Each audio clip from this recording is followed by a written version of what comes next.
Two choices. Life is made up of difficult choices. Would you have made the same choice? At a fundraising dinner for a school that serves learning disabled children, the father of one of the students delivered a speech that would never be forgotten by anyone who attended. After extolling the school and its dedicated staff, he questioned, when not interfered with by outside influences, everything nature does is done with perfection. Yet my son, Shay, cannot learn things as other children do. He cannot understand things as other children do. Where is the natural order of things in my son's life? The audience was stilled by the query. The father continued.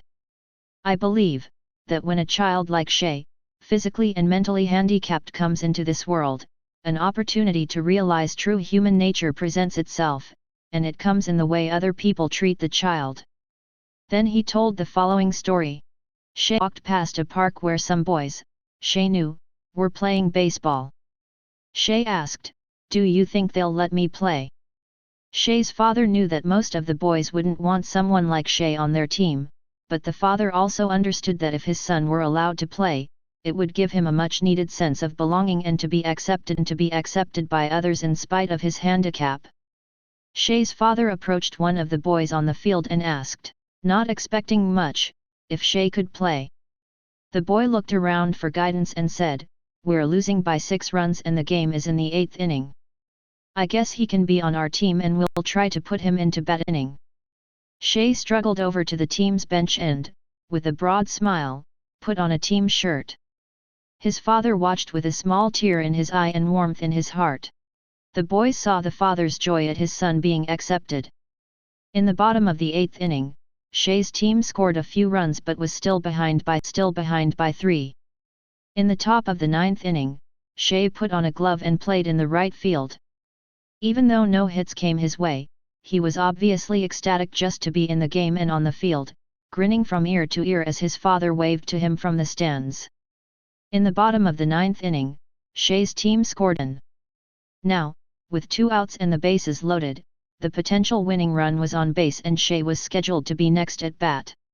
At this point, do they let Shay bat and give away their chance to win the game? Surprisingly, Shay was given the bat. Everyone knew that a hit was all but impossible because Shay didn't even know how to hold the bat, much less connect with the ball.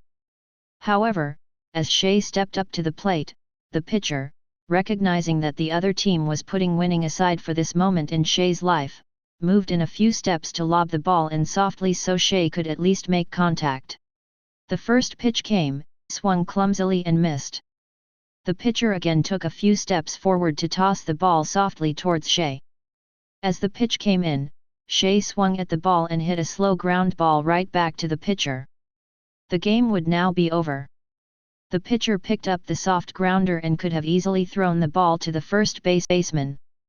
Shay would have been out and that would have been the end of the game.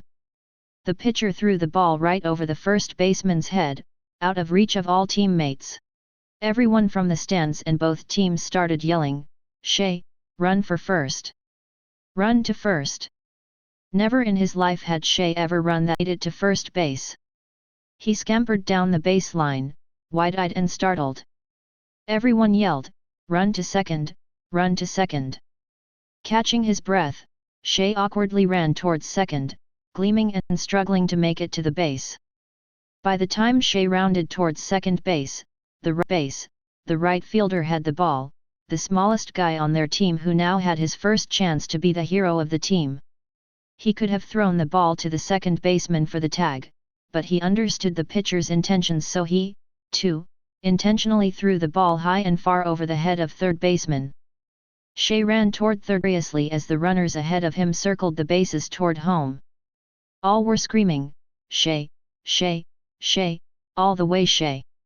Shay reached third base because the opposing shortstop ran to help him by turning him in the direction of the third base, and shouted, "Run to third! Shay, run to third! Run to third!" As Shay rounded third, the boys from both teams, and the spectators, were on their feet screaming, "Shay, run home! Run home!" Shay ran to home, stepped on the plate, and was cheered as the hero who hit the grand slam home run and won the game for his team. team.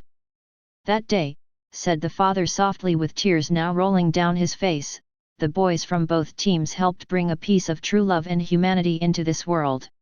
Shay didn't make it to another summer.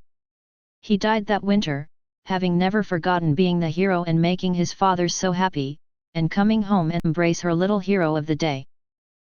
So do not be afraid, you are worth more than many sparrows. The two teams valued Shay as a person and demonstrated the love that God shows to us every day. The two teams, the pitcher and right fielder, recognized what God would want them to do and they did it. I'm sure Shay is now praying for them. Everyone who acknowledges me before others, I will acknowledge before my Heavenly Father.